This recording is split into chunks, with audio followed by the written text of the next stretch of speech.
এই জাকাত সম্পর্কে এক গুরুত্বপূর্ণ তথ্যবহাল বিবরণের চেষ্টা করব ইনশাআল্লাহুল আজিজ।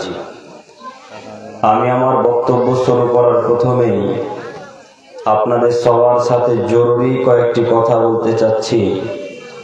তার প্রথম জরুরি কথা হচ্ছে এই যে আপনারা বাইরে বাইকের উপরে বা টোটোর উপরে বসে না থেকে ওখানে বন্ধুর সাথে আড্ডা না মেরে আমাদের স্টেজের সামনে আসুন। ইনশাআল্লাহ আমি আপনার আজকে কিছু না কিছু উপকার করবো ইনশাআল্লাহ। এক, দুই, আমি আব্দুল করিম বিন আমিনুল ইসলাম আপনাদের সাথে যতক্ষণ কথা বলবো আপনারা একটু আমার সাথে কথা বলবেন ইনশাআল্লাহ। বলবেন ইনশাআল্লাহ? ইনশাআল্লাহ। দেখি কতক্ষণ কথা বলতে পারেন। এবার আপনাদেরকে বলি, এই মাইকের আওয়াজটা আমি 3 সেকেন্ডের জন্য বন্ধ করছি। কানটা একটু ওই দিকে দেখেন তো, কিসের আওয়াজ আসে ওই দিক থেকে? কিসের আওয়াজ ওটা? মোবাইলের তো, ফ্রি ফায়ারের আওয়াজ না?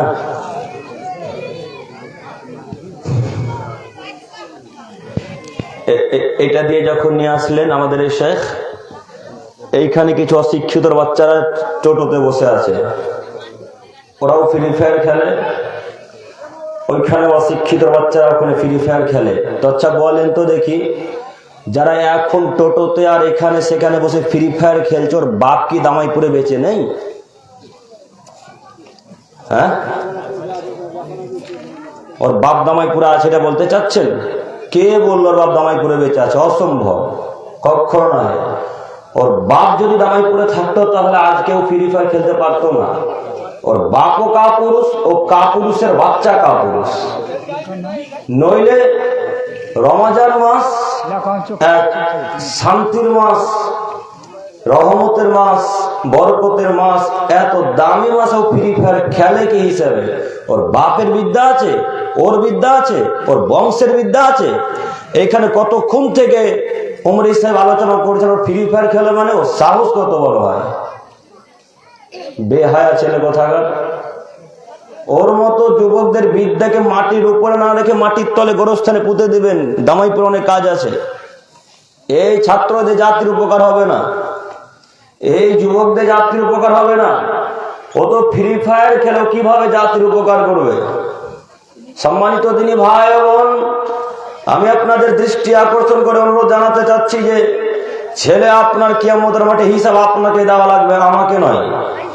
বাপকে আল্লাহ জিজ্ঞাসা করবে ছেলে সম্পর্কে, মাকে আল্লাহ জিজ্ঞাসা করবে মেয়ে সম্পর্কে, ছেলে সম্পর্কে, সরকারকে আল্লাহ জিজ্ঞাসা করবে গ্রামের নীতি সম্পর্কে, ক্যাশিয়ারকে আল্লাহ জিজ্ঞাসা করবে টাকা সম্পর্কে। প্রত্যেকটা দায়িত্বশীল ব্যক্তিকে যে যেখানে দায়িত্ব পালন করছে, যে যেখানে হোক না কেন, দায়িত্ব এত বড় কিংবা এই বড়, যত ছোট বা বড় দায়িত্ব হোক না কেন, প্রত্যেকটা দায়িত্বশীল ব্যক্তিকে আল্লাহ তাআলা জিজ্ঞাসা করবে আপনি কিভাবে দায়িত্ব পালন করেছেন। সেই দিন যদি আল্লাহ বলে আপনার ছেলে ফ্রি ফায়ার খেলছিল, আপনি কি করেছিলেন, তখন কেমন উত্তর দেবেন? কিভাবে উত্তর দেবেন? তখন আপনি বলবেন আমি জানতাম না ফ্রি ফায়ার খেলা হারাম। দেখবেন জানেন কিনা, একটু দেখাচ্ছি। আমি আমার বক্তব্যের মূল বিষয়ে আসার পূর্বে আপনার সাথে জরুরি কয়েকটি কথা বলি। একটু আপনারা আমার দিকে চেয়ে থাকেন। আপনারা বাপ যারা এখানে আছেন, তা আপনার চোখের সামনে একটা ছেলে বাড়ির দরজার সামনে বসে বা চেয়ারে বসে আমাদের মতো বসে আছে, ফ্রি ফায়ার খেলছে। তো ফ্রি ফায়ার খেলতে খেলতে খেলতে এক পর্যায়ে বলছে আপনার ছেলে মার মার মার মার মার মার মার মার মার মার, এইভাবে কিছু বলতে থাকছেন বা বলছেন, যেটা আমরা কালকে কাদার রাতে লক্ষ্য করলাম। আমরা এদিকে মসজিদে সালাত আদায় করি, আর অশিক্ষিত বাচ্চারা ওইখান থেকে বলে মার মার মার মার মার, জানে কাকে মারবে কি যেন বোঝা যায় না। আর খুব জোরে জোরে আওয়াজ আছে, যে আওয়াজ কিছুক্ষণ আগে আসছিল, এই সেম আওয়াজ, এইভাবে আওয়াজ আছে। তোর বাপ তখন বলছে আরে বেটা কাকে মারবে রে, কি করছিস? তখন তিনি বলছে আব্বু ফ্রি ফায়ার খেলছি। তখন বাপ বলছে হ্যাঁ বেটা খেলো। তো ওকে যদি বাপ বলেন, তাহলে দামাইপুরে অশিক্ষিত কাপুরুষ কে আছে একটু আমাকে বুঝান তো। বাপ যদি বেটাকে বলে বেটা হ্যাঁ খেলো, ফ্রি ফায়ার খেলো, তুমি খেলো বেটা, কিছু বলবো না তোমাকে, এই বাপকে যদি বাপ বলেন তাহলে আসলে সুবাপ ভালো বাপ কে শামসিতে আছে তোমাকে বুঝাতে হবে কে আছে। ওকে আমরা বাপ বলি না, ওকে আমরা অশিক্ষিত কাপুরুষ মনে করি। হিজড়া বাড়ির মানুষকে সাবধান সতর্ক করতে পারে না। হিজড়া বুঝেন তো, কুলিক ট্রেনটাতে আজকে এলাম তো হিজড়া আমাদের কাছেও টাকা চাইছিল। অন্যান্য দিন হিজড়া আমাদেরকে টাচ করে না বা হাতও দিতে আসে না যে পাঞ্জাবি দেখার পরে, তো আজকে কেমন যে হিজড়া ছিল বুঝতে পারলাম না, আমাদের কাছেও টাকা নিয়েছে। তো হিজড়া এইভাবে থাবড়ি মারার বলে দে রে দে, 5 টাকা দে, 10 টাকা দে, নইলে চিমটি কাটবে, নইলে ব্লেড দিয়ে কেটে দেবে, নইলে সুই ঢুকিয়ে দেবে, ইত্যাদি ইত্যাদি অনেক কথা বলে, গালিও দেয় মাঝে মাঝে। তো হিজড়া পরিবারকে সাবধান করতে পারে না। হিজড়া বা তার ভাইকে, তার বোনকে, তার মাকে এ বাক্য বলতে পারবে না যে আম্মু এইভাবে চলাচল করতে হয় না। তার ভাইকে বলতে পারবে না ভাইয়া ফ্রি ফায়ার খেলতে হয় না, এই বাক্য বলতে পারবে কে? কথা বুঝেনি? হিজড়া যদি এ বাক্য না বলতে পারে তো বলতে পারবে কে? পুরুষ। তো এখন যত বাপ জামাইপুরে ছেলেকে বাধা দিল না, এরা কি সবাই হিজড়ার থেকেও খারাপ? এরা কি সবাই হিজড়া হয়ে গেল? আমার ছেলে মুসলমান, বাচ্চা মুসলমান, ফ্রি ফায়ার খেলে কি হিসাবে? আমি মুসলিম, আমি মোহাম্মদ সাল্লাল্লাহু আলাইহি ওয়াসাল্লামের উম্মত, আমার রক্তময় মোহাম্মদের নীতি, আমার রক্তময় সাহাবীদের নীতি, আমার রক্তময় ইব্রাহিমের নীতি, আমার রক্তময় মুসার নীতি, আমার রক্তময় ঈসার নীতি। আমি আব্দুল করিম আলাইহিস সালাম মুসলমানের বাচ্চা কেমনে ইহুদি খ্রিস্টান নীতি অনুসরণ করি? ওই ফ্রি ফায়ার, পাবজি, লুডু, চোসা, দাবা, ক্যারাম বোর্ড, 16 গুটি, 8 গুটি, ওয়াস্টার ইত্যাদি ইত্যাদি যত গেম আছে সব ইহুদি খ্রিস্টানদের তৈরি। দেখি কোন মায়ের বেটা প্রমাণ করে মুসলমানদের তৈরি। কে পারে জামাইপুরে বলতে এগুলো মুসলিমদের তৈরি? অসম্ভব। আপনার মোবাইলে ফ্রি ফায়ার, লুডু, চোসা, দাবা, ক্যারাম বোর্ড, ক্রিকেট ইত্যাদি ইত্যাদি গেম আছে, এই সব ইসরায়েলি প্রোডাক্ট, ইসরায়েলের বাচ্চা তৈরি করেছে। আর ওই ইসরায়েলের বাচ্চা আপনার দিনী ভাইকে ফিলিস্তিনের গাজাতে একেবারে কচু কাটা করে নদীতে ভাসিয়ে দিচ্ছে, কবর দিয়ে দিচ্ছে। আপনি দেখতে পান না? দেখেননি আপনারা যুদ্ধ? আপনার টাকাতে তাকে হত্যা করে, আপনার টাকাতে আপনার বাপকে মারে, আপনার টাকাতে আপনার ভাইকে মারে, আপনার টাকা দিয়ে আপনার বোনের ইজ্জত নষ্ট করে, তার সম্মান হানি করে, আর আপনি তাদের তৈরি করে গেম খেলে। একটু তো লজ্জা থাকা উচিত, একটু তো হায়া থাকা উচিত। আপনারা হয়তো কেউ জানে না যে ফ্রি ফায়ার কাদের তৈরি। আজকে নতুন শুনছি কিনা তাও বলতে পারি না। ফ্রি ফায়ার কাদের তৈরি গো? একেবারে হ্যাঁ, ইসরায়েলি প্রোডাক্ট। ঠিক, ইসরায়েলদের তৈরি। আপনি সকালবেলা চায়ের দোকানে বলছেন যে ইসরায়েলেরা ওই ফিলিস্তিনের মুসলিমদেরকে মেরে দিল রে, তো যদি মমতা বা ওই মোদি আমাদেরকে যাওয়ার পথ করে দেয়, সুযোগ করে দেয়, তো আমরা তাদের বিরুদ্ধে গিয়ে জিহাদ করবো ফিলিস্তিনের পক্ষ হয়ে। হ্যাঁ, চায়ের দোকানে বলছিলেন না? আর চোখ দিয়ে পানি top top top top top top করে পড়ছে, বলছে রে মুসলিমদেরকে মেরে দিল, মুসলিমদেরকে মেরে দিল। তো মুসলিমকে তো আপনার জন্যই মারছে, আপনার কারণেই মারছে। আচ্ছা আপনারা বলেন তো, যারা যুবক ভাইয়েরা আছে, ফ্রি ফায়ার, লুডু, চোসা, দাবাতে, ওই পাবজিতে রিচার্জ করতে হয় না? হয়তো। তো এই রিচার্জের টাকাটা তোমার বাপের অ্যাকাউন্টে যাচ্ছে না ইসরায়েলদের অ্যাকাউন্টে যাচ্ছে? ইসরায়েলদের অ্যাকাউন্টে। তো ইসরায়েলের অ্যাকাউন্টে যদি টাকাটা যায়, ইসরায়েলের অ্যাকাউন্টে যদি টাকাটা যায়, তাহলে ওই টাকা তুমি রিচার্জ করলে 500, তোমার ভাই করলো 500, আর তোমাদের দামাই পরে কেউ করলো 500। এইভাবে করতে করতে করতে করতে করতে গোটা পশ্চিম বাংলাতে লাখো কোটি টাকা সেই দিন রিচার্জ হয়। এই সব টাকা কার অ্যাকাউন্টে গেল? কথা বলে না? ইসরায়েলের অ্যাকাউন্টে গেল। ওই লাখো কোটি টাকা দিয়ে বম, পিস্তল ইত্যাদি ইত্যাদি সরঞ্জাম তৈরি করে তোমার দিনী ভাইকে ফিলিস্তিনে কোচে কটা করে কাটছে। বেটা তোমার মাথাতে গোবর ভরা আছে, তোমার মাথাতে বিদ্যা বুদ্ধি নেই, তোমার মাথাতে মগজ নেই, যা আছে সবই গোবর ভরা। তোমার টাকা দিয়ে তোমাকে হত্যা করে, তোমার টাকা দিয়ে তোমাকে মারে, তোমার টাকা দিয়ে তোমাকে বম পিস্তল চালাই, আর তুমি বলছো তাদের বিরুদ্ধে জিহাদ করবো? হ্যাঁ, তোমার কথা আর ওই ব্রিজের উপরে যে লোকটা দাঁড়িয়ে আছে তার কথা সমান। ব্রিজের উপরে একটা লোক দাঁড়িয়ে নদীতে একটা লোককে দেখছে ডুবে যাচ্ছে, তো উপর থেকে লোকটা চেঁচাচ্ছে, ডুবে গেল ডুবে গেল ডুবে গেল ডুবে গেল ডুবে গেল, এই বাক্য বলতে আছেন, উনি ওখান থেকে চেঁচাচ্ছেন উপর থেকে, ব্রিজের উপর থেকে। তো এই বাক্য না বলে তিনি যদি ব্রিজ থেকে দৌড়ে নেমে এসে যদি লোকটা বাঁচানোর চেষ্টা করতেন, তাহলে হয়তো আল্লাহ তার দ্বারাতে তাকে বাঁচাতো। কথা কি বুঝতে পারছেন? কথা বুঝে আসছে? হয়তো আল্লাহ তাকে বাঁচাতেন। তো ওইখান থেকে তিনি বলছেন ডুবে গেল, ডুবে গেল, ডুবে গেল। এখন বলেন তো, যদি তিনি ওইখানেই থাকেন, তাহলে লোকটা এখন বাঁচবে না মারা যাবে? মারা যাবে। তো আপনি যে বলছেন ফিলিস্তিনের পক্ষে জিহাদ করো, ইসরায়েলের বিরুদ্ধে, তো আপনার কথা তার ব্রিজের উপর লোকের কথাটা এক হলো না? হ্যাঁ, তো আপনি কিসের শিক্ষিত মানুষ? কিসের পাস ছাত্র? কিসের বিএ পাস ছাত্র? কিসের মাধ্যমিক পাস ছাত্র? আপনার বিদ্যাকে দামাইপুর গোরস্থানে আজকে দাফন করতে এসে বিশ্বাস করেন আপনি? আপনি একটু আমার দিকে খেয়াল করতেন, আপনার প্রত্যেকটা কাজ, প্রত্যেকটা কর্ম, প্রত্যেকটা চলাফেরা সব ইহুদি খ্রিস্টানদের প্রমাণ করতে এসে বিশ্বাস করেন। আপনাকে আমি একের পর এক দেখাচ্ছি। আমি দেখাতে চাচ্ছিলাম জাকাত আজকে ফ্রি ফায়ার আমাদের কথা নয়, তারপরে আওয়াজ আমার কানে সহ্য হলো না, ওইখান থেকে এলাম, তাও দেখছি ফ্রি ফায়ার, এখানে দেখছি তাও ফ্রি ফায়ার। কেমন যে ছেলেরা আমরা বুঝতে পারি না, রমজান মাসে খারাপ জিনিস খেলা লাগে কেন? সম্মানিত যুবক ভাই, সম্মানিত দিনী ভাই এবং আপনার দৃষ্টি আকর্ষণ করে আমি আপনাকে অনুরোধ জানাতে চাচ্ছি যে কোনো মূল রমজান মাসে নিজের পাপকে ধুয়ে মুছে পরিষ্কার করতে হবে। আল্লাহ নবী বলেন, ওর মতো হতভাগা পৃথিবীতে কে আছে? ওর মতো খারাপ, ওর মতো নিকৃষ্ট, ওর মতো হতভাগা পৃথিবীতে কে আছে যে রমজান মাসকে পেল, রমজান মাসকে পাওয়ার পর নিজের গুনাহ খাতাকে ধুয়ে মুছে পরিষ্কার করতে পারলো না? ওর মতো বেহায়া পৃথিবীতে আর মানুষ নেই। তো এত দামি মাস, আজকে 28টা রানিং, আজকে 28 রমজান না, কালকে আবার 29 কাদা। তো প্রায় রমজান শেষ হতে চলে যাচ্ছে, এত দামি রহমতের মাস চলে গিয়েছে, একদিনও ভিক্ষা চেয়েছেন আল্লাহর কাছে? কিভাবে চাইবেন? ফ্রি ফায়ারে ব্যস্ত থাকলে ভিক্ষা চাওয়া যাবে? হ্যাঁ, লুডু চোষা দাবাতে ব্যস্ত থাকলে আল্লাহর কাছে ভিক্ষা চাওয়া যাবে? কখন ভিক্ষা চাইবেন? সম্মানিত উপস্থিতি, আমি বলতে চাচ্ছিলাম একটু নীতি পরিবর্তন করেন, আমরা আবার পর্যায়ক্রমে কথা সাপেক্ষে আবার এখানে আসতে পারি। আল্লাহ তুমি আমাদেরকে এই বাবদ বোঝার তৌফিক দান করো, সকলে বলি আমিন। সম্মানিত দিনী ভাই এবং আয়াত এবং হাদিস পেশ করেছিলাম যাকাত।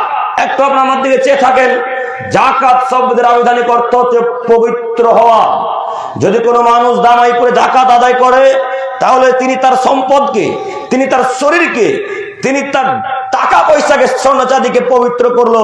এ কথা আল্লাহ এবং তার রাসূল সাল্লাল্লাহু আলাইহি সাল্লাম বারবার বলছেন। আবারও দেখাই, যাকাত শব্দের একটা অর্থ হয় বেড়ে যাওয়া, বৃদ্ধি পাওয়া। যদি কোনো মানুষ দামাইপুর, শামসিতে বা ইত্যাদি ইত্যাদি জায়গা থেকেও যদি যাকাত আদায় করে, যাকাত যদি বের করে, তাহলে তার টাকা বৃদ্ধি পাবে, টাকা বাড়বে। আব্দুল করিম সাহেব কেমন কথা বলছেন?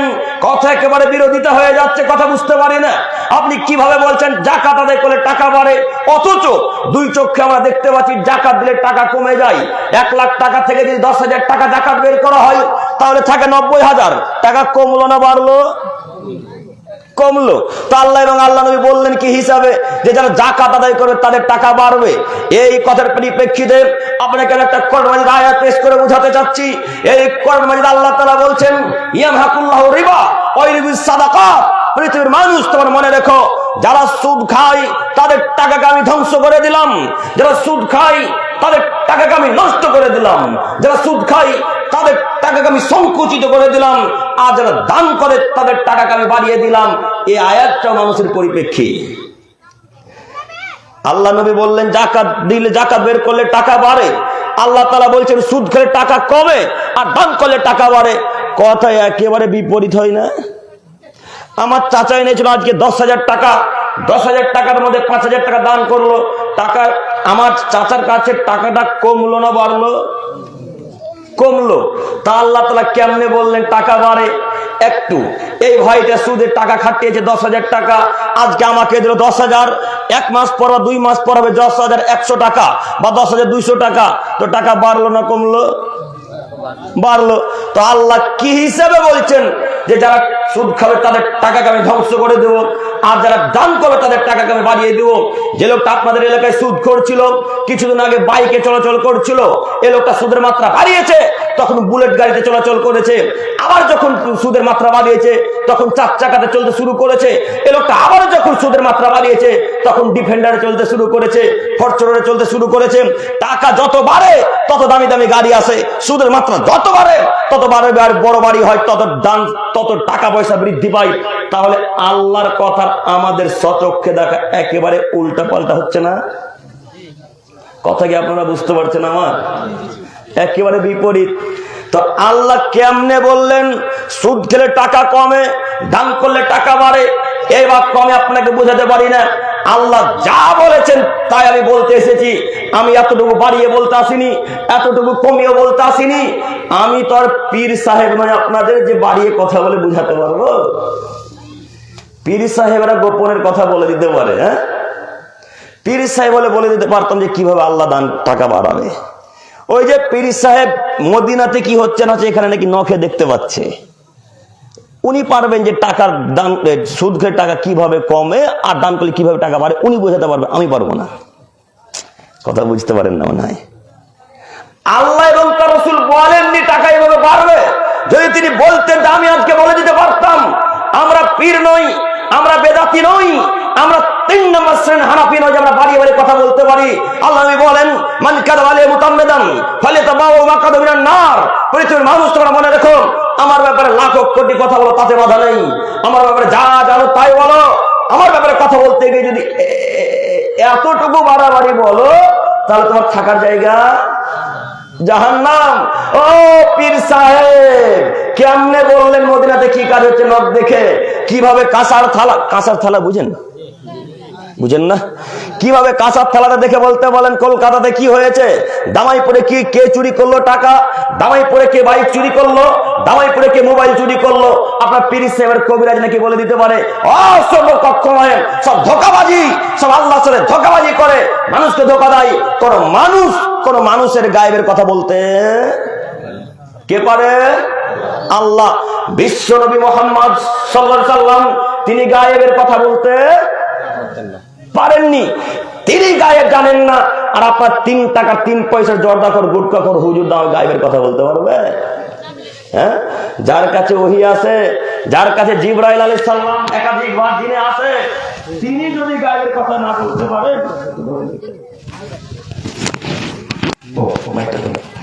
তিনি যদি গায়েবের কথা না বলতে পারেন তাহলে আপনার গুটখাখোর গোলখোর হুজুর বলতে পারে? কেমনে আপনারা বিশ্বাস করলেন আজকে থেকে দামাইপুরের কোন মানুষ, কোন কবিরাজ, কোন পীর সাহেবের কাছে যাবে না? ইনশাল্লাহ ইনশাল্লাহ হবে না? না কথা বুঝেননি মনে হয়? আজকে থেকে দামাইপুরের কোন মহিলা মানুষ টাকা হারিয়ে গেলে কোন কবিরাজের কাছে যাবে না ইনশাল্লাহ। যদি কোন মানুষ কোন কবিরাজ কোন পীর সাহেবের কাছে গিয়ে বলে বাবা এই টাকাটা হারিয়ে গেছে, বাবা কে নিয়েছে বলেন তো, এই বাক্যটা যদি কোনো মহিলা বা কোনো পুরুষ মানুষ কোনো পীর সাহেব কবিরাজের কাছে গিয়ে বলে, তা আল্লাহ নবী বলছেন 40 দিন তার কোনো ইবাদত কবুলই হবে না। এখন কতদিন? 40 দিন। আল্লাহ নবী বলেন এই 40 দিনের মধ্যে যদি তিনি মারা যায় তিনি জাহান্নামে যাবে, কোনো মায়ের বাড়ি ঠেকাতে পারবে না। কতদিন গিয়েছেন কবিরাজের কাছে তা তো আমি জানি না, 40 দিন পার হয়েছে কিনা তাও বলতে পারি না। যদি হয়ে থাকে আজকে আল্লাহর কাছে ভিক্ষা চেয়ে বলো মালিক তুমি বড় দয়াবান, তুমি বড় ক্ষমাবান, তুমি বড় রহমান, তোমার দরবার ভিক্ষা চাইছে আল্লাহ তুমি আমাদেরকে ক্ষমা করো। কোশ্চিন কাল দেহে শ্বাস থাকাকালীন আর পীর সাহেব কবিরাজের কাছে যাবো ইনশাআল্লাহ, হবে ইনশাআল্লাহ।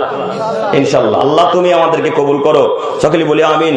সম্মানিত দিনী ভাই বোন, আমি বলতে চাচ্ছিলাম যাকাত দিলে টাকা বাড়বে, কথাই ঠিক। আল্লাহ তাআলাও বলছেন এই কথাই চূড়ান্ত।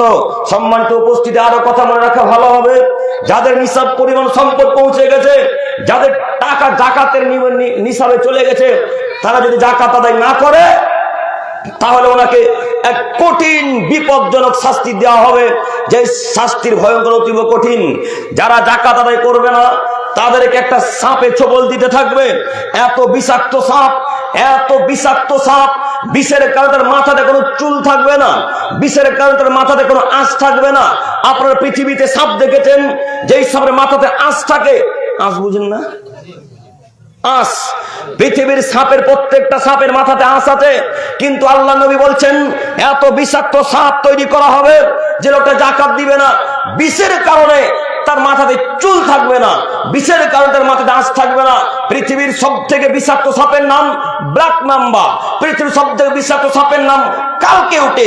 এত বিষাক্ত সাপ, এত বিষাক্ত সাপ, এই বিষাক্ত সাপ আফ্রিকা জঙ্গলে বেশি পাওয়া যায়। এই সাপ যদি পৃথিবীর কোনো মানুষকে একবার দংশন করে 20 থেকে 25 সেকেন্ডের মধ্যে মারা যাবে, আর তিনি বাঁচার কোনো ক্ষমতা পাবেন না। ব্ল্যাক মাম্বা সাপের এত যদি ক্ষমতা হয়, পৃথিবীর সাপে যদি এত ক্ষমতা হয়, যেই সাপ আল্লাহ নিজ হাতে আবারও তৈরি করে বলবেন, যাও ওই লোকটাকে ছোবল মারতে থাকো, যে লোকটা জাকাত দেয়নি, যাও ওকে কামড়াতে থাকো, যে লোকটা স্বর্ণে জাকাত বের করেনি, টাকা জাকাত বের করে ওকে ছোবল দিতে থাকো। আল্লাহর কথা শুনে এই সাপ চলে আসবে লোকটার কাছে, ওই লোকটার দুই গালে দুই দিক থেকে তাকে ছোবল মারতে থাকবে। যতবার ছোবল মারবে লোকটা বাপরে মানে করে চিৎকার করবে, লোকটা বাপরে মানে করে চিৎকার করবে। আর তার চিৎকারের শব্দ পূর্ব থেকে পশ্চিম, উত্তর থেকে দক্ষিণ, যত পশু প্রাণী আছে সবাই তার চিৎকারের শব্দ শুনতে পাবে। মানুষ আর জিন ব্যতীত, মানুষ আর জিন ব্যতীত পৃথিবীতে যত পশু প্রাণী আছে উত্তর থেকে দক্ষিণ, পূর্ব থেকে পশ্চিম, সবাই তার চিৎকার শব্দ শুনতে পাবে, কিন্তু মানুষ আর জিন শুনতে পাবে না। আপনাকে আমি বুঝাতে অক্ষম লোকটা চিৎকার করবে কত জোরে, আপনাকে আমি বুঝাতে অক্ষম লোকটা চেঁচাবে কত জোরে। আজ পর্যন্ত কোনো বৈজ্ঞানিক, আজ পর্যন্ত কোনো মিস্ত্রি, আজ পর্যন্ত কোনো মানুষ এমন কোন মেশিন তৈরি করতে পারেনি যে এই দামাইপুরে বক্তব্য রাখবে আব্দুল করিম অন্যান্য আলেম ওলামায়ে কেরামগণ, আর এই বক্তব্যের আওয়াজ চাঁচল থেকে শোনা যাবে, এরকম আওয়াজ বা এরকম মেশিন কোন পৃথিবীর মানুষ তৈরি করতে পেরেছে? পারেনি। কিন্তু কবরে যে ব্যক্তিকে সাপে ছোবল দেবে, কবরে যে লোকটাকে হাতুড়ে বাড়ি মারা হবে, এই লোকটা এত জোরে চিৎকার করবে, এত বিকট শব্দে চিৎকার করবে, পূর্ব থেকে পশ্চিম, উত্তর থেকে দক্ষিণ, যত পশু প্রাণী আছে সবাই শুনতে পাবে। একটু আপনাকে আমি এখনো বোঝাতে পারি, আবারও বুঝাই। এই দামাইপুরের গোরস্তা যদি কোনো মানুষকে সাপে কামড় দেয়, তাহলে এই কবরবাসীর আওয়াজ আমেরিকাতে যে গরু ছাগলটা আছে, ওই আমেরিকার গরু ছাগল শুনতে পাবে। আপনাকে আমি বোঝাতে পারলাম কত জোরে চিৎকার হবে। এই দামাইপুরে যদি কোনো কবরবাসীকে ছোবল দেয় বা কোনো ফেরেশতা হাতড় দিয়ে মারে, ওই লোকটার চিৎকারের শব্দ ইংল্যান্ডে যে পশুটা আছে, গরু ছাগলটা, পশু প্রাণীটা আছে, ওরা শুনতে পাবে, কিন্তু বাড়ির পাশে জানালার পাশে যে লোকটা শুয়ে আছে সে লোকটা শুনতে পাবে না। আপনাকে বুঝাতে পারছি কবর শাস্তি কত ভয়াবহ, জাকাত না আদায়দের শাস্তি কত ভয়াবহ। যে কোনো বলে জাকাত আদায় করতে হবে। সম্মানিত দিনী ভাই বোন, বলছিলাম জাকাত আপনার টাকা নয়, জাকাত সব ফকির মিসকিনদের, জাকাত সব ফকির মিসকিনদের টাকা, আপনার নয়। যদিও টাকা আপনি উপার্জন করেছেন, যদিও টাকা আপনি রক্ত পানি ঘাম ঝরিয়ে মাথার ঘাম পায়ে ফেলে দিয়ে টাকা উপার্জন করেন, লাখ লাখ কোটি কোটি মিলিয়ন ট্রিলিয়ন টাকা, এরপরে ওই সেই টাকাটা আপনার কোনো অধিকার নেই। এটা আল্লাহ বলছেন, দেখবেন একটু দেখাচ্ছি। আল্লাহ তাআলা বলেন, আল্লাযীনা ফি আমওয়ালিহিম হাক্কুম মালুম।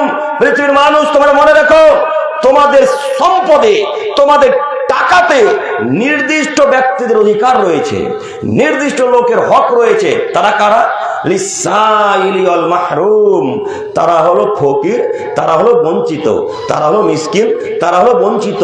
যাদের কেউ নেই তারা পাবে সেই টাকা, যারা ফকির তারা পাবে সেই টাকা, যাদের কেউ নেই তারা পাবে সেই টাকা। দেখুন জাকাতের টাকা আপনি যে নেন, হ্যাঁ, ফিতরার টাকা তো মসজিদেও লাগান, এই তো আপনারা মুসলমান, ফিতরার টাকা নাকি মসজিদে লাগাতে হয়, আশ্চর্য দুনিয়া। আচ্ছা, এদিকে যেতে চাচ্ছিলাম, এখানে আসবো আবার ইনশাল্লাহ। আমি বলতে চাচ্ছিলাম জাকাতের টাকা কার? ফকির মিসকিনদের। ওই টাকা আপনার নয়। আব্দুল করিম সাহেব কেমন কথা বলছেন গো?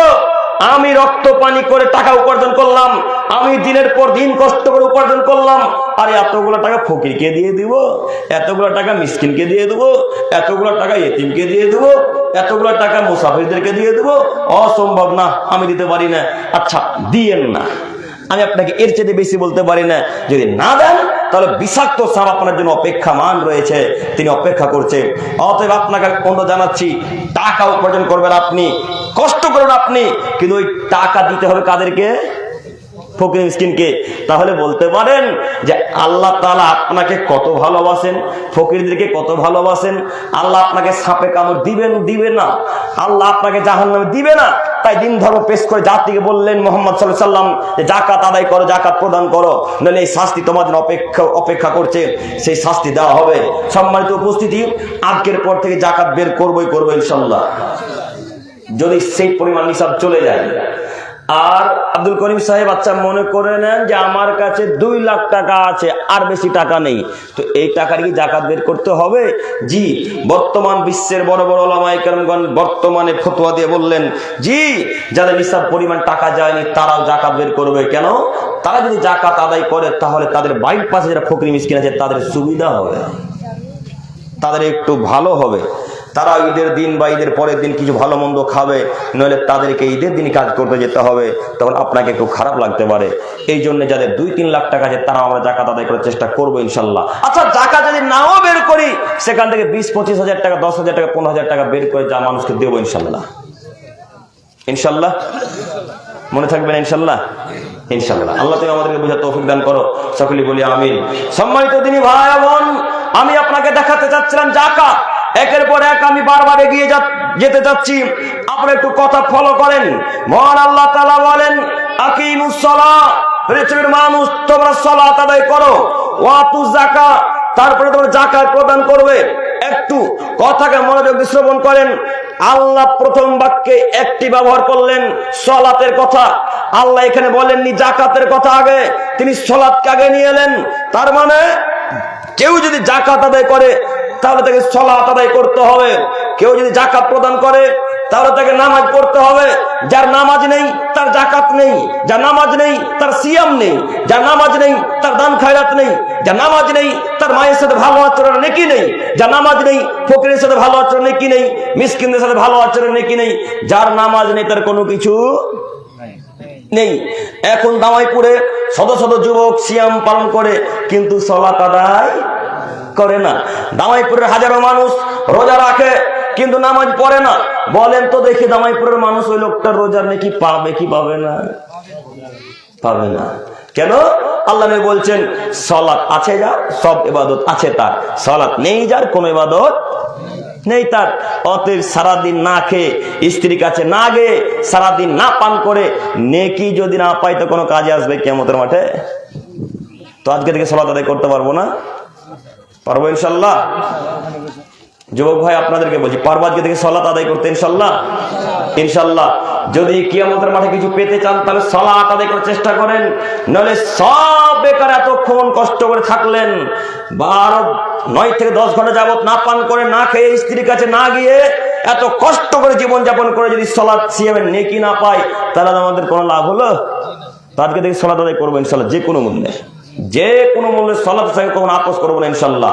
আল্লাহ তুমি আমাদেরকে বুঝার তৌফিক দান করো, সকলে বলি আমিন।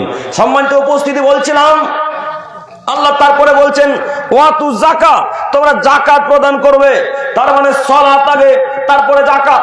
এইভাবে কথা বলতে বলতে বলতে বলতে তিনি মিডিল পর্যায়ে এসে বলছেন ওমা তুকদ্দিমু লিআনফুসিকুম মিন খায়রিন তাজিদু ইনদাল্লাহ, পৃথিবীর মানুষ তোমরা যা কিছু করবে করো না কেন তোমরা সব ইবাদতে নেকি আমার কাছে পাবে, সব নেকি আল্লাহ তাআলার কাছে প্রস্তুত রয়েছে।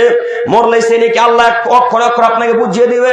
আমরা হাজারো মানুষ এই চিন্তা ভাবনায় থাকি যে ফকিরকে 20 টাকা দিলাম, 20 টাকার নেকি কিভাবে দেখতে পেলাম, মাদ্রাসায় লাখ টাকা দিলাম, 1 লাখ টাকা নেকি কিভাবে দেখতে পেলাম। ওলামায়ে কেরাম বলছেন আসাদকাতু তারাদুল বালা, যারা দান খায়রাত করবে সাদাকা করবে তাদের বালা মুসিবত দূর হবে। তো আব্দুল করিম সাহেব প্রতিদিন 200 টাকা করে দান করি, প্রতিদিন ফকির মিসকিনকে টাকা দিই, তারপরে তো আমার মায়ের অসুখ ভালো হয় না, তারপরে তো আমার অসুখ ভালো হয় না, তারপরে তো আমার ভাইয়ের অসুখ ভালো হয় না, আমার আব্বুর অসুখ ভালো হয় না। তো কই আল্লাহ তাআলা দিলেন দেখালেন। একটু আপনাকে বুঝাই, যেই নেকির ফলাফল দুনিয়াতে আল্লাহ দেখাবে না সেই নেকি কোথায় আছে? এরা হলো মুমিন, এরা হলো মুসলিম, একেবারে খাঁটি মুমিন। আর যদি মনে করেন এত টাকা দিয়েছি কই অসুখ ভালো হচ্ছে, টাকাই দিব না, সবই বাদ, এই বাক্য যদি বলেন তাহলে 10 টাকা যে দিয়েছিলেন 10 টাকা নেকি আর আল্লাহ দিবেন না। আমি কি কথা বুঝাতে পারছি আপনাদেরকে? কথা বুঝতে পারছেন না? আমি চাই যে আপনারা কিছু বুঝেন। আমি চলে যাওয়ার পর সকালবেলায় চায়ের দোকানে গিয়ে যদি বলেন করিম বেটা কি যে বললো কিছুই বুঝলাম না, তো এই বাক্য যদি বলেন তো আমারও খারাপ লাগবে, আর আপনি বুঝতে পারবেন না। কিভাবে বুঝবেন বলেন? গল্প করলে কিছু বোঝা যাবে? আমি এখানে হাদিস কোরআন বলবো, ওখানে যদি গল্প করেন দুইজন তাহলে কি হাদিস কোরআন বুঝতে পারবেন? পারবেন না। তো যদি হাদিস কোরআন বুঝা লাগে এক খেলে চেয়ে থাকতে হবে, সম্মানিত দিনী ভাই, আমি আপনার দৃষ্টি আকর্ষণ করছি, একটু অনুরোধ রক্ষা করেন। বলছিলাম যেই কর্ম করেন না কেন সব কর্ম দেখতে পাবেন আল্লাহর কাছে। আচ্ছা, সৎ কর্ম যদি আল্লাহ দেখাতে পারেন তাহলে কি কুকর্ম আল্লাহ দেখাতে পারবেন না? পারবেন তো। তো যারা বিচারক সাহেব, যারা টাকা নিয়ে বিচার উল্টে দেয়, তাদেরকে মানে আল্লাহ দেখাতে পারবে না। ওটাও পারবে, ওটাও পারবে। আচ্ছা, যারা লুকিয়ে লুকিয়ে রাস্তাতে বা গাছের আড়ালে বা দেওয়ালের আড়ালে বিড়ি পান করছে, এটা আল্লাহ দেখাতে পারবে না মনে হয়? এটাও পারবে। তো কাকে লুকাচ্ছেন আপনি তাহলে? ওই আপনি বিড়ি পান করছিলেন, তো বিড়ি পান করতে করতে আপনাদের গ্রামে যিনি ইমাম সাহেব আপনার সামনে চলে এসেছে, তখন আপনি ওনাকে দেখিয়ে বিড়িটাকে শক্ত করে মুঠে ভরে নিয়েছেন, হাত পুড়ে যাবে পুরো, কিন্তু বিড়ি দেখাচ্ছি না। তো তখন আপনি এইটাকে এইভাবে হাতটাকে মুখটাকে বুঝাচ্ছেন, ইমাম সাহেব খুব নম্র ভদ্রভাবে কথা বলছেন, যেন মনে হচ্ছে আপনার মতো ফেরেশতা পৃথিবীতে নাই, এইভাবে কথা বলছেন। তো ইমাম সাহেব কি এতটাই বোকা যে আপনার আঙুলের ফাঁক দিয়ে ধোঁয়া বেরোবে না? হ্যাঁ না, ওটা আঁকড়ে ধরে আছেন। তো লুকাচ্ছেন কাকে আপনি বলেন তো দেখি, কাকে লুকাচ্ছেন? আল্লাহ তাআলা বলছেন সূরা মুলকের মধ্যে, ইন্নাহু আলিমুম বিযাতিস সুদূর। পৃথিবীর মানুষ, তোমাদের অন্তরে কি হচ্ছে না হচ্ছে সেটাও আমি আল্লাহ জানি, আমি সেটাও বুঝতে পারি।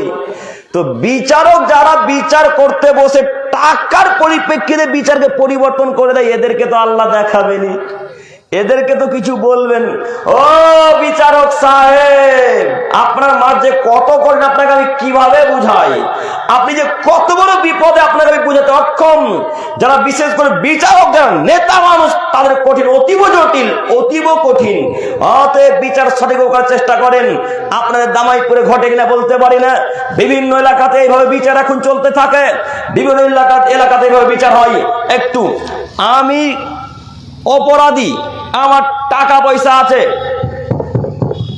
একটু উদাহরণটা খুব ফলো করেন, কথা বুঝাতে চাচ্ছি।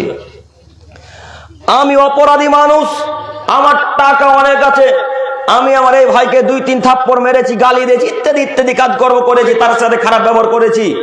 এই ভাই বিচার চাইতে চলে এসেছে দামাইপুরের সর্দারের কাছে, দামাইপুরের ক্যাশিয়ারের কাছে, দামাইপুরের ইত্যাদি ইত্যাদি যারা দায়িত্বশীল ব্যক্তি, তাদের কাছে বিচার চাইতে এসেছে।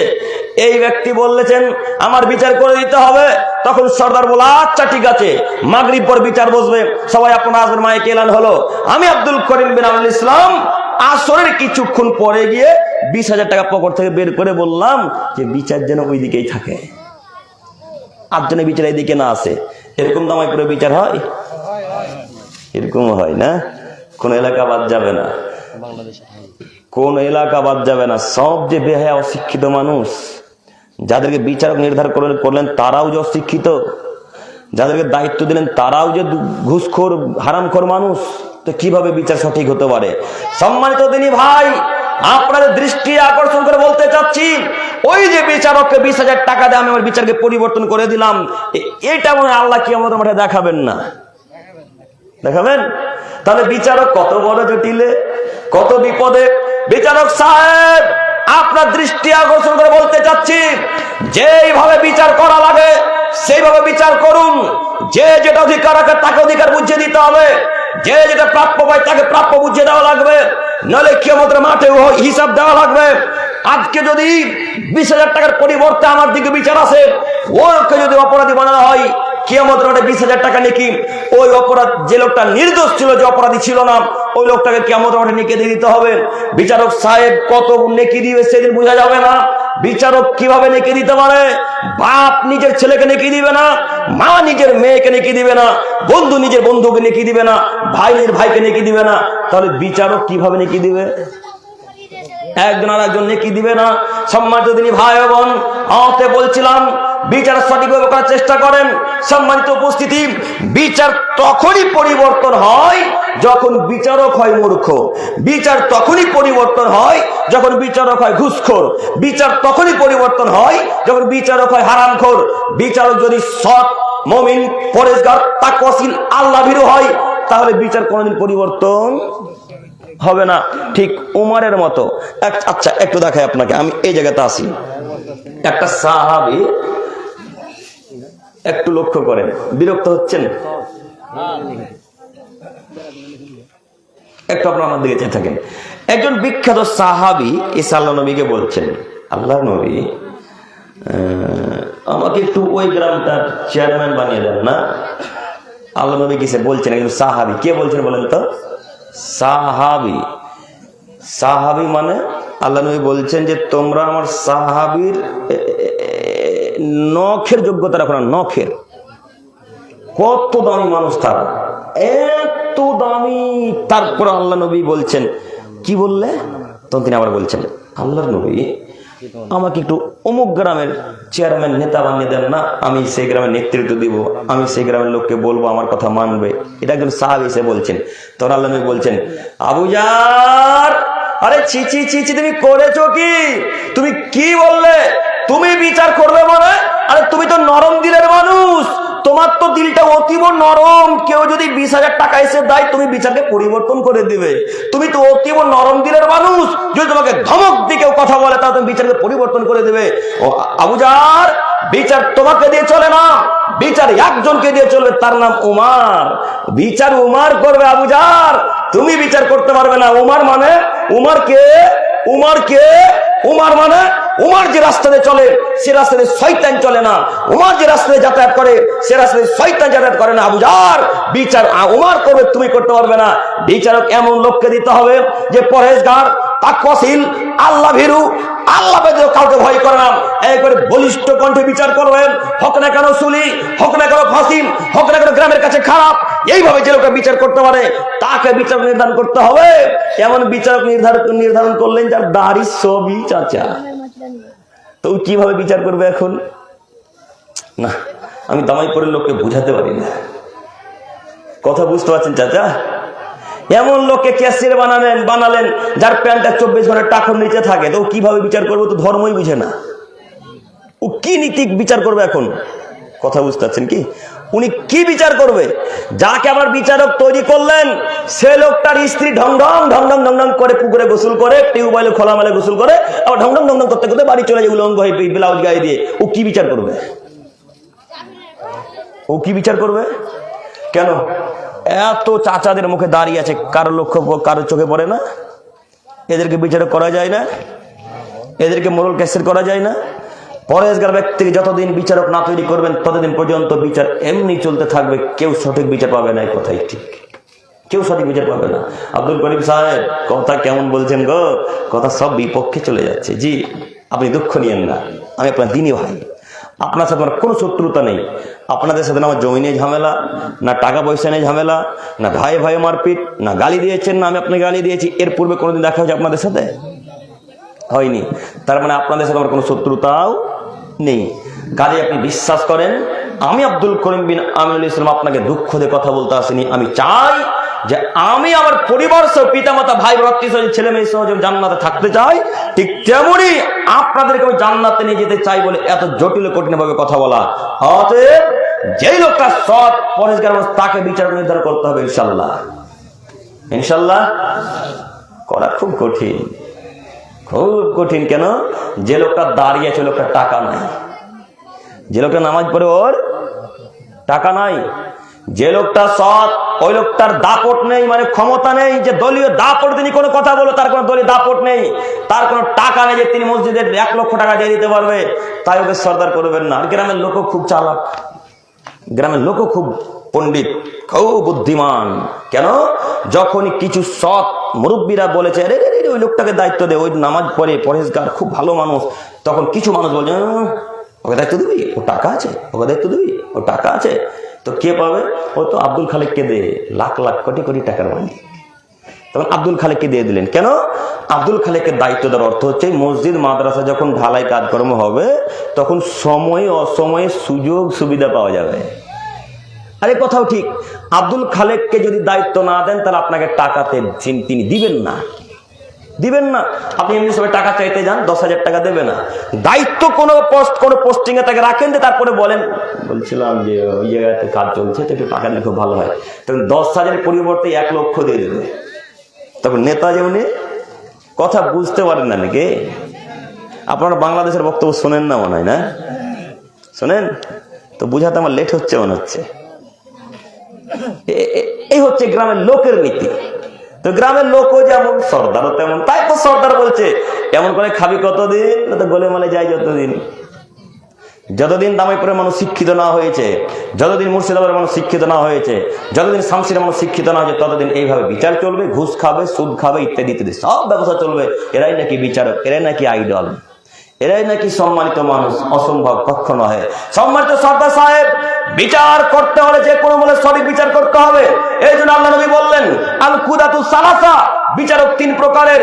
পৃথিবীর মানুষ মনে রেখো, বিচারক তিন প্রকারের। এক প্রকার বিচারক জান্নাতে যাবে, দুই প্রকার বিচারক জাহান্নামে যাবে।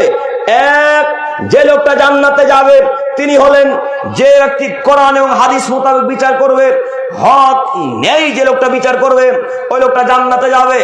দুই, যিনি জাহান্নামে যাবেন তিনি হলেন অন্যায়কারী বিচারক, অর্থাৎ কোরআন হাদিসকে অমান্য করে বিচার করে, যে সে লোকটা জাহান্নামে যাবে। কোরআন বুঝে, হাদিসও বুঝে, কিন্তু কোরআন এবং হাদিস অনুযায়ী বিচার করে না, এই লোকটাও জাহান্নামে যাবে। এরকম বিচারক নাই মনে হয়, আছে না? এরকম হাজারো বিচারক আছে যারা হাদিস কোরআন বোঝে, কিন্তু সেভাবে বিচার করবে না। কেন? যদি ওইভাবে হক বিচার করে তাহলে ওর বাপের কাছে হয়ে যাবে খারাপ, আর ওর বাপের কাছ থেকে লাখ লাখ টাকা জাকাত পায়। কিভাবে এখন বিচার ওর বিরুদ্ধে যাবে? কিভাবে যাবে? আপনাদের কার কথা বলছে আপনারা তো মানে বুঝতে পারেন না। আকালমান্দ কেলে ইশারাহি কাফি। আমি পরিপূর্ণ কথা বলতে আসিনি। আমি বলতে চাচ্ছিলাম, কোরআন মাজিদকে যারা মানে, যারা কোরআন মাজিদ বুঝে, হাদিসও বোঝে, কিন্তু সেই অনুযায়ী বিচার করে না, এরাও জাহান্নামে যাবে। ও হুজুর, আপনাকে বলি, কোরআন বুঝলেন, হাদিসও বুঝলেন, ন্যায় বিচার করলেন না কেন? প্রস্তুত থাকা লাগবে জাহান্নাম যাওয়ার জন্য। এ কথাই চূড়ান্ত। দুই শ্রেণীর বিচারক জাহান্নামে যাবে, তার এক শ্রেণীর বিচারক কোরআন হাদিস বুঝার পরে যারা কোরআন হাদিস অনুযায়ী বিচার করেন, এরা জাহান্নামে যাবে।